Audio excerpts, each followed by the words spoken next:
Israel enters the Jewish high holiday season under lockdown. It's the government's attempt to keep infection numbers down as they continue rocketing to record highs. Around 5,000 new confirmed cases per day, and more than 1 in 10 Israelis testing positive. Proponents hope a lockdown can bring those numbers down to manageable levels. If we go down below, say, 500 or 300 cases a day, numbers where we achieved back in May, then the contact tracing teams will be able to identify every patient, identify all contacts, and quarantine them. But even the health ministry, which pushed for the curfew in the first place, says the lockdown will not accomplish that.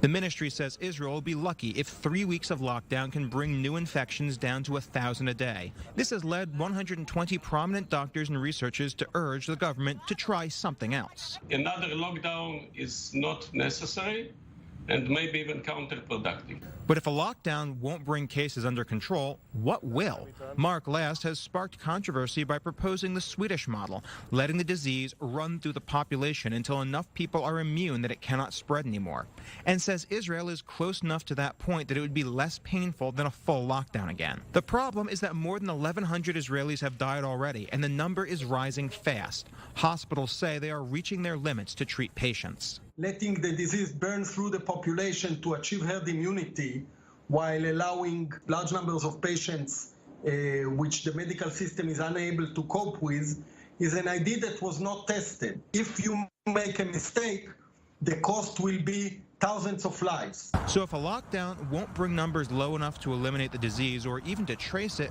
what will it accomplish? What hospitals are demanding is a pressure release. Keep the numbers down to a level that they can triage patients and restock necessary supplies. The most mild estimates say 3 weeks of holiday shutdown will cost 100,000 jobs and $3 billion in damages, all while mental health professionals desperately warn of a spate of suicides brought on by isolation and financial ruin. As Israel nears Yom Kippur, the Jewish Day of Atonement, it finds itself caught between two highly risky alternatives. In each case, thousands of lives hang in the balance.